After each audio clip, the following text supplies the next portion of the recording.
Hutchinson? Well, he told reporters today, Hannah, he's been fully cleared for football activities. We all saw the horrific injury he suffered last year. The Lions defense never seemed to recover without him. But if the season were ready to go today, Aidan Hutchinson would be able to play. So he's going to be ready for that opener for the Detroit Lions. He's going to be full go. And he's also healthy now with his contract eligible to be done at some point this summer. That is expected to be visited. And it would not be a surprise if before the Lions played their first game this season, Aidan Hutchinson did so with a new contract as well. Also, something about Abdul Carter, I understand?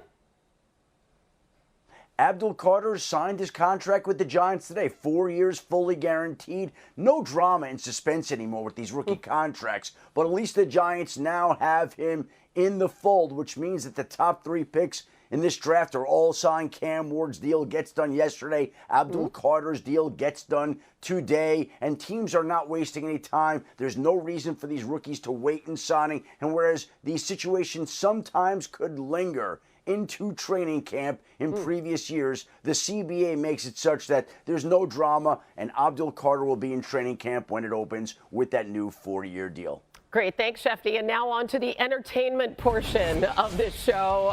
Buffalo, the Bills, and reigning MVP Josh Allen are going to be in the spotlight in training camp.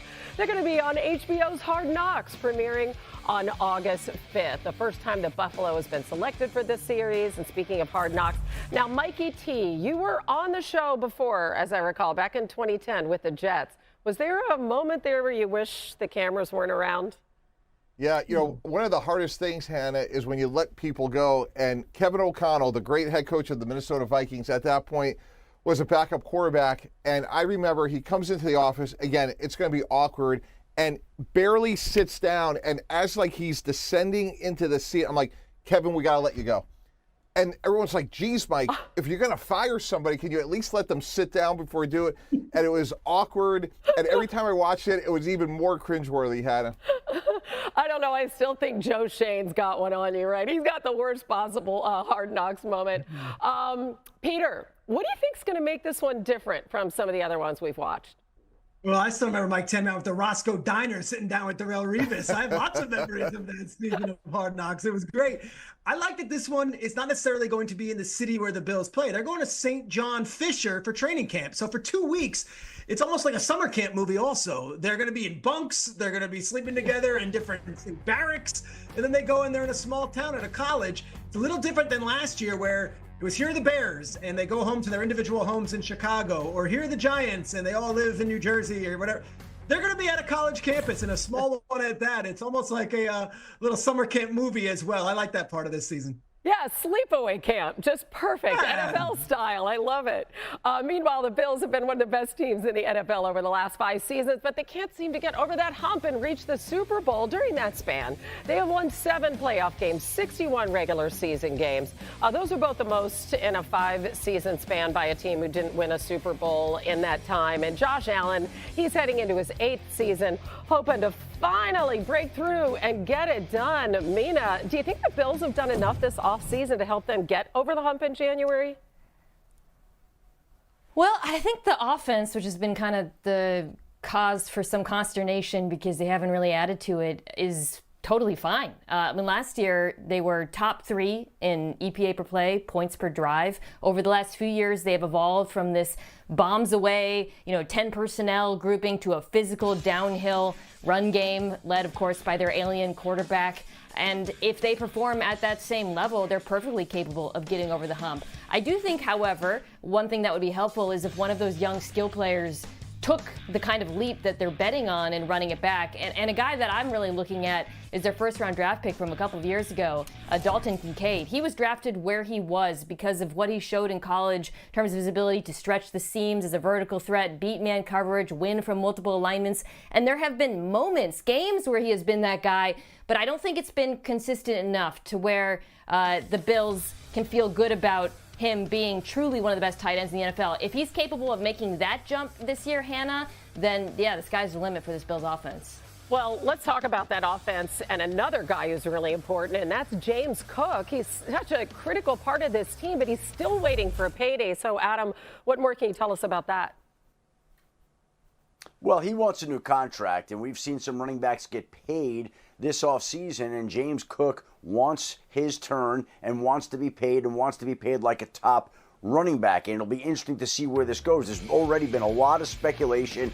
He's talked about the fact that his house is now on the market. I happened to bump into him last night at the Knicks game. I said, now that you've got the NFL Films crew in Buffalo and St. John's Fisher College for the summer, maybe they could rent your house if you can't sell it while you're waiting for a new deal to come through. But this one right now has the earmarkings of it going on for a little bit of time. This may not be a simple solution to the James Cook contractual situation, and obviously Hard Knocks will be there to document the entire situation. It sounds like the Roscoe Diner is a little far south for James Cook and the Bills to meet up at, but they're going to have to find a diner in the Buffalo, St. John's Fisher area to make that negotiation happen. Yeah, I mean, Shrek's had me thinking of them like roasting marshmallows and like singing camp songs. And by the way, did you say you were at the Knicks game last night? You got a ticket. Adam? Yes, Hannah. I took my dad. It was his 80th birthday, my father's 80th birthday, and that was his 80th birthday present. He got to see the Indiana Pacers crash his birthday party. I know. I was going to say it was good for a while there, though. All right, guys, still to come. Shedeur Sanders gave us. We were deeply saddened to learn of Jim Irsay's passing. Jim was a friend and a man deeply committed to his family, the game, the Colts, and the Indianapolis community. He spent his life and career in the National Football League. Starting as a teenager as a Colts ball boy, he learned every position in the organization before assuming leadership of the Colts approximately 30 years ago. Jim's Colts won the Super Bowl, hosted another, and built Lucas Oil Stadium. And Tony Dungy hosted this. Jim was one of the kindest, most compassionate people I have ever known. He was awesome to me and my family. He was a blessing to his players and staff. But more than that, he had a heart for the people in the city of Indianapolis. He loved people and did so many things for others, more things than you could imagine. I miss him already. He was a special man, and it couldn't have worked for a better owner. And we should add that Commissioner Goodell pointed out his impact in the field of mental health as Irsay raised tens of millions of dollars for Kicking the Stigma campaign, spurred on by his and his father's struggles with addiction. As we welcome you all to NFL Live now, Adam Schefter is with us, Peter Schrager, Mina Kimes, Mike Tannenbaum, all here to discuss the singular legacy of Jim Irsay. And Peyton Manning's going to join us later as well. And Adam, I'd love to start with you. How will you remember Mr. Irsay? Well, Hannah, he was an engaging, eclectic, unique, complicated, gregarious, warm individual, and he will be remembered for the many marks that he left in the world of football, taking over as the general manager of the Colts when he was 24 years old. He used to be in the weight room lifting weights with the players. There were pictures of him in the weight room lifting weights so that could inspire the players to outlift the owner. And then, of course, he had the huge impact on Indianapolis, the city, getting a new stadium built, and all the good he did there. I remember sitting down with him in 2017 for a podcast interview that we posted today.